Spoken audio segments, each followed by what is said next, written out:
تہجد کے فائدے: 1 خیر و بھلائی، 2 نفس میں چستی، 3 لا علاج مرض سے شفا ملنا۔ امام ممکن کہتے ہیں وَأَيَّامُ اللَّيْلِ حُفْظَانِ، صحت کے سبب میں سب سے زیادہ نفع مند ہے اور بہت سے لا علاج امراض کو روکنے والا ہے اور جسم، روح اور دل کو چاک و چوبند رکھنے والا ہے۔ جیسے 4 دل کا علاج۔ دل کا علاج 5 چیزوں میں ہے: تدبیر کے ساتھ قرآن پاک پڑھنا، پیٹ کو خالی رکھنا، قیام اللیل، سحری کے وقت اللہ کے سامنے عاجزی، نیک لوگوں کی مجالس۔ 5 دل کو خوشی ملنا، 6 رزق ملنا، 7 چہرے پر نور آنا، 8 لوگوں کی محبت ملنا۔ تہجد کا وقت: عشاء کے بعد سے طلوع فجر تک اٹھنے کا بہترین وقت۔ نبی صلی اللہ علیہ وآلہ وسلم سے پوچھا گیا کہ رات کے کس حصے میں قیام افضل ہے؟ رات کے پچھلے پہر یا نصف رات میں؟ آخری حصے میں قیام۔ حدیث سے پتہ چلتا ہے کہ نبی صلی اللہ علیہ وآلہ وسلم نے فرمایا کہ تم میں سے جسے یہ خدشہ ہو کہ وہ رات کے آخری حصے میں نہ اٹھ سکے گا تو وہ وتر پڑھ لے پھر سو جائے، اور جسے یقین ہے کہ وہ اٹھ سکتا ہے تو وہ رات کے آخری حصے میں وتر پڑھے۔ نصف رات کو اٹھنا: حضرت عائشہ رضی اللہ تعالیٰ عنہ کہتی ہیں کہ نبی پاک صلی اللہ علیہ وآلہ وسلم سحری سے پہلے نماز سے فارغ ہو جاتے۔ جب سحری کا وقت ہوتا تو میں آپ صلی اللہ علیہ وآلہ وسلم کو سویا ہوا پاتی۔ نماز کام میں بریک دیتی ہے، یہ ریلیکس ہونے کا ٹائم دیتی ہے۔ تہجد کی سنتیں: آنکھ کھلنے پر دعا پڑھنا، سورہ آل عمران کی آخری 10 آیات پڑھنا، 3 بار وقفے سے اٹھنا۔ ابن عباس رسول اللہ صلی اللہ علیہ وآلہ وسلم کے پاس سوئے ہوئے تھے۔ آپ صلی اللہ علیہ وآلہ وسلم رات کو جاگے، مسواک کیا، وضو فرمایا۔ آپ صلی اللہ علیہ وآلہ وسلم نے سورہ آل عمران کی آیات پڑھی، پھر 2 رکعت ادا کی طویل سجدے و رکوع کے ساتھ، اور پھر سو گئے۔ اس طرح 3 دفعہ کیا، ہر دفعہ مسواک اور وضو کیا، 6 رکعتیں پڑھی، پھر وتر پڑھے اور مؤذن نے اذان دی تو نماز کے لیے چلے گئے۔ کم سے کم اور زیادہ سے زیادہ تعداد: رات کی نماز 2 رکعت ہے، کسی تعداد کا تعین نہیں کیا، ہر ایک اپنی طاقت کے مطابق ادا کرے گا، اس میں کوئی حد نہیں۔ سب سے افضل 11 رکعت نماز پڑھنا، 8 رکعت تہجد اور 3 وتر۔ رکعت کی ادائیگی کا طریقہ: 2 کر کے پڑھنا، اور جب صبح ہونے کا خدشہ ہو تو وتر پڑھ لیں۔ آپ صلی اللہ علیہ وآلہ وسلم پہلے 2 ہلکی رکعتیں پڑھتے تھے، پھر انتہائی لمبی اور پھر اس سے کم لمبی پڑھتے تھے۔ لمبی رات کی فضیلت والی نماز وہ ہے جس میں قیام لمبا ہو۔ حدیث: جس شخص نے 10 آیتوں سے لمبا قیام کیا وہ غافلوں میں سے نہیں لکھا جائے گا۔ حدیث: نبی صلی اللہ علیہ وآلہ وسلم کی قرأت: آپ صلی اللہ علیہ وآلہ وسلم کبھی یا ایھا المزمل کی قرأت کے برابر قرأت کرتے، کبھی 20 آیات والی صورت اور کبھی 50 آیات کے برابر، ایک آیات کی مسلسل تکرار۔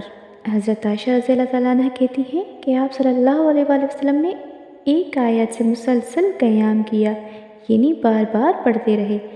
نبی صلی اللہ علیہ وآلہ وسلم کبھی اونچی آواز میں اور کبھی آہستہ آواز میں قرأت کرتے۔ کسی کو اذیت نہ دی جائے، کوئی سو رہا ہو یا خود نماز پڑھ رہا ہو تو آواز درمیانی رکھیں۔ تہجد کی دعائیں: 1 ہدایت کا سوال کرنا، 2 شیطان سے بچنے کے لیے اللہ کی پناہ لینا، 3 بخشش طلب کرنا، 4 امت مسلمہ کی دعا کرنا۔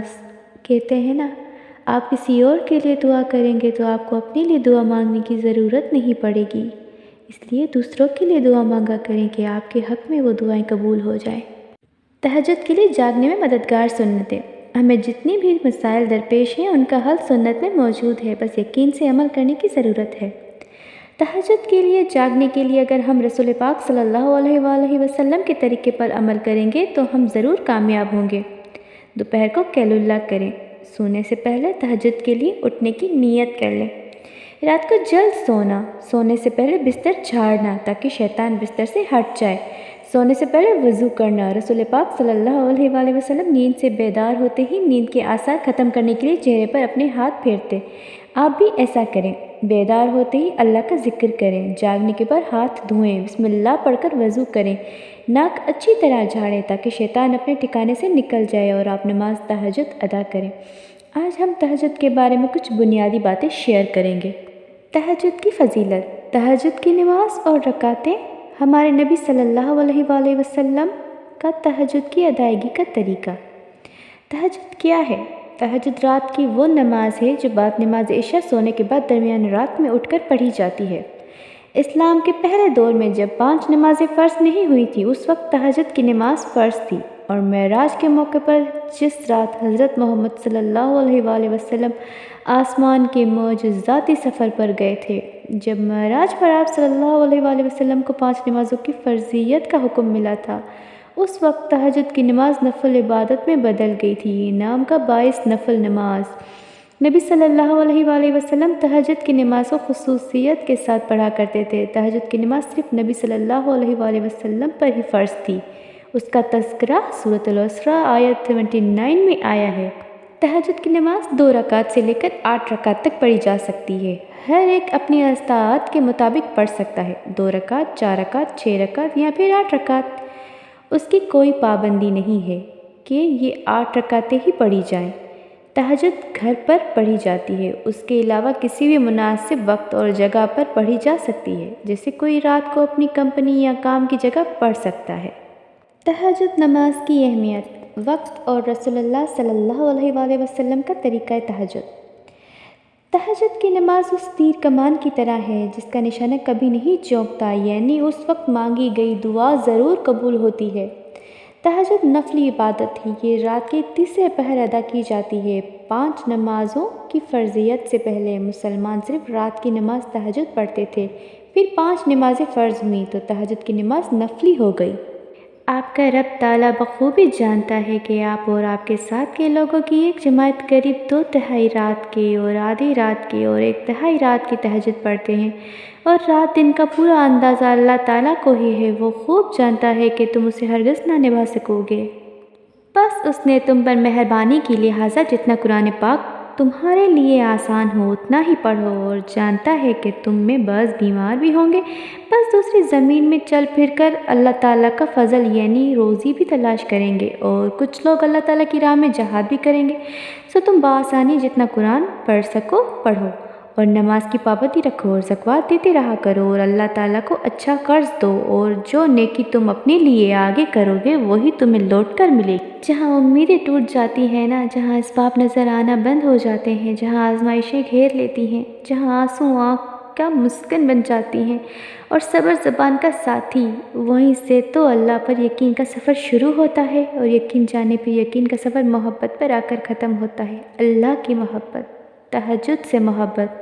نماز تہجد سے پہلے یہ کلمات پڑھنا سنت ہے: اللہ اکبر 10 بار، الحمدللہ 10 بار، سبحان اللہ 10 بار، لا الہ الا اللہ 10 بار، استغفر اللہ 10 بار، سبحان الملک القدوس 10 بار، اللہم اغفر لی وہدنی ورزقنی وعافنی۔ اللہ مجھے بخش دے، مجھے ہدایت دے، مجھے رزق عنایت فرما اور مجھے عافیت عطا فرما، آمین۔ اللہم انی اعوذ بک من ضیق الدنیا و ضیق یوم القیامت۔ اے اللہ، میں دنیا کی تنگی اور قیامت کے دن کی تنگی سے آپ کی پناہ میں آتی ہوں۔